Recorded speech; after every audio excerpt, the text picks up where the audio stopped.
तो दो गुजराती देश बेच रहे हैं, दो गुजराती देश खरीद रहे हैं। दो गुजराती जो देश बेच रहे हैं वो है नरेंद्र मोदी और अमित शाह। दो गुजराती जो देश खरीद रहे हैं वो है मुकेश अंबानी और गौतम अडानी। अच्छे दिन की वादा करके मोदी जी प्रधानमंत्री बने, लेकिन और किसी के अच्छे दिन आए हो कि नहीं? बीएसएनएल के तो बहुत बुरे दिन आ गए और जियो के अच्छे दिन आ गए। और हालात तो ये हो गए जो कि मुझे लगता है भारतवर्ष के इतिहास में पहली बार हुआ होगा कि जियो के विज्ञापन में प्रधानमंत्री की तस्वीर का इस्तेमाल हो रहा था।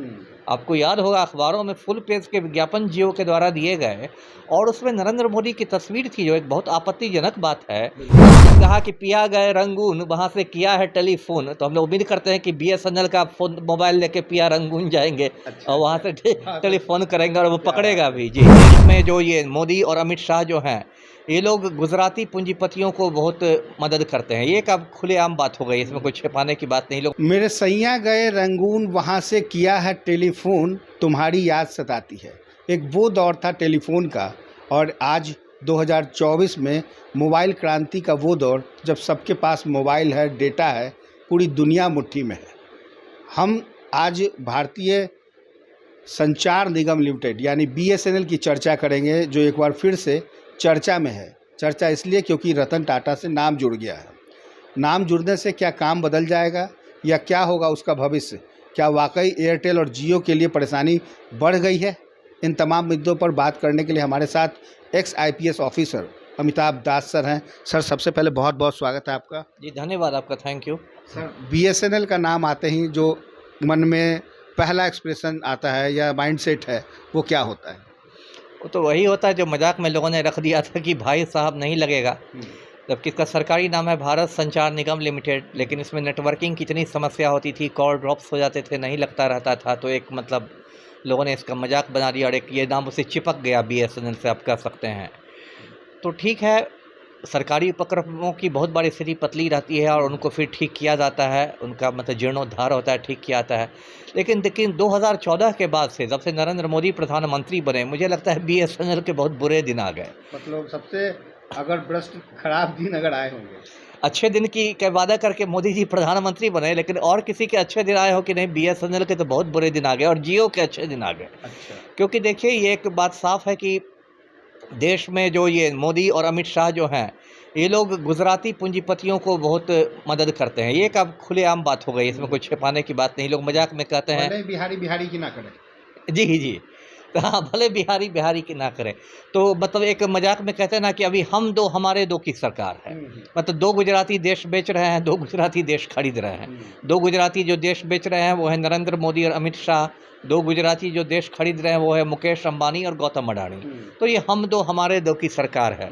तो बीएसएनएल का भी जो भट्ठा बैठाया गया, मतलब ऐसा नहीं कि संयोग से हो गया, वो एक सुनियोजित साजिश के रूप में हुआ। और उसमें देखिए, खुलेआम मोदी ने जियो को प्रमोट किया, जो कि अंबानी के परिवार का है। और हालात तो ये हो गए जो कि मुझे लगता है भारतवर्ष के इतिहास में पहली बार हुआ होगा कि जियो के विज्ञापन में प्रधानमंत्री की तस्वीर का इस्तेमाल हो रहा था। आपको याद होगा अखबारों में फुल पेज के विज्ञापन जियो के द्वारा दिए गए और उसमें नरेंद्र मोदी की तस्वीर थी, जो एक बहुत आपत्तिजनक बात है। ये एक निजी कंपनी के विज्ञापन में आप देश के प्रधानमंत्री की तस्वीर कैसे दे सकते हैं? और हम लोग सोच रहे थे कि प्रधानमंत्री कार्यालय से इसके लिए कुछ खंडन आएगा या जियो या कुछ नोटिस जाएगा जियो को, लीगल नोटिस की आप क्या कर रहे हैं, कैसे आप कर रहे हैं। लेकिन कुछ नहीं गया। इसका मतलब कि आप पीएमओ की सहमति से हुआ था, तो उसको प्रमोट किया गया। और उसके बाद देखिए क्या हुआ, जियो ने, आप कह सकते हैं कि बहुत सुनियोजित तरीके से पब्लिक को उल्लू बनाया है। मैं तो उसको उल्लू बनाना ही कहूँगा, क्योंकि शुरू में जितनी भी इसकी योजना आई, ये प्लान वो प्लान, तो ये निःशुल्क है, वो फ्री है, ये फ्री है, वो निःशुल्क है।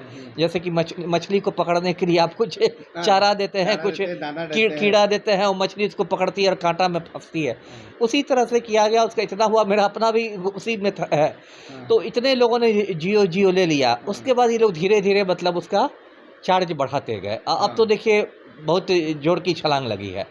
और देखिए उसका क्या है कि अभी तो मुकेश अंबानी के बेटा की शादी हुई है, अनंत अंबानी और राधिका मर्चेंट की शादी 12 जुलाई को। और एक तरह से लगा कि पूरी दुनिया हिल गई हो, इतना मतलब पैसा पानी की तरफ बहाया गया। और जस्टिन बीबर आए और किम करदाशियां आई और पूरा बॉलीवुड खड़ा हो गया और मोदी जी पहुंच गए। हाँ, मतलब प्रधानमंत्री पहुंच गए। तो देखिए क्या है, आप उस पर भी बहुत सोशल मीडिया में मजाक चला कि मतलब इनके बेटे की जितनी शादी हो रही है, जो खर्च हो रहा है अनंत अंबानी की शादी का, वो सब हम ही से वसूला जा रहा है ना। ये बात कुछ हद तक सही भी है, कोई पसीने की कमाई तो अंबानी की है नहीं। जो भी अंबानी का पैसा है, जितना 1000 करोड़ वो लोगों से ही लिया गया या तो पैसा उनके है। पिताजी का है या जनता का है। पिताजी का, धीरू भाई अंबानी का, जो एक समय में पेट्रोल पंप पर पेट्रोल भरते थे, उन्होंने भी बहुत ज़बरदस्त तरक्की की। तो ये बात है। और बीएसएनएल का बिल्कुल ये हो गया, मतलब भट्ठा बैठ गया। और अभी जो बात की चर्चा की कि आपने की टाटा सन्स जो है, रतन टाटा जो टाटा ग्रुप के चेयरमैन हैं, रतन टाटा ने अभी कई हज़ार करोड़ों का एक तरह से मतलब निवेश किया है बीएसएनएल में। तो ये बीएसएनएल के लिए एक राहत भरी खबर मैं इसको मानता हूँ कि ठीक है, बीएसएनएल जो बिल्कुल मतलब वेंटिलेटर पर चला गया था, अब लग रहा है कि कम से कम वेंटिलेटर से उतर के वो जनरल वार्ड में आएगा, है ना। जनरल वार्ड में आएगा। अब ये तो नहीं कहेंगे कि बिल्कुल तगड़ा हो जाएगा, क्योंकि जो नुकसान हुआ है उसको ये, क्योंकि देखिए टाटा ग्रुप अपने आप में एक बहुत बड़ा ग्रुप है। और टाटा का यदि आप प्रतिष्ठा के हिसाब से देखें तो टाटा ग्रुप की अंबानी से ज़्यादा प्रतिष्ठित ग्रुप है। वो ग्रुप कभी इस तरह के विवादों में रहा है, जो सस्ते विवाद ये सब में नहीं रहा है। टाटा ग्रुप, जेआरडी टाटा को तो भारत रत्न तक मिला था, और बहुत एक प्रतिष्ठित ग्रुप है, जो कम से कम कुछ उसके एथिक्स बचे हुए हैं, कुछ सिद्धांत उसके बचे हुए हैं, है ना। ऐसे तो कोई भी पूंजीपति सत्य हरिश्चंद्र होता नहीं, लेकिन तभी उसने कुछ अपने उसूल बचा के रखे हैं।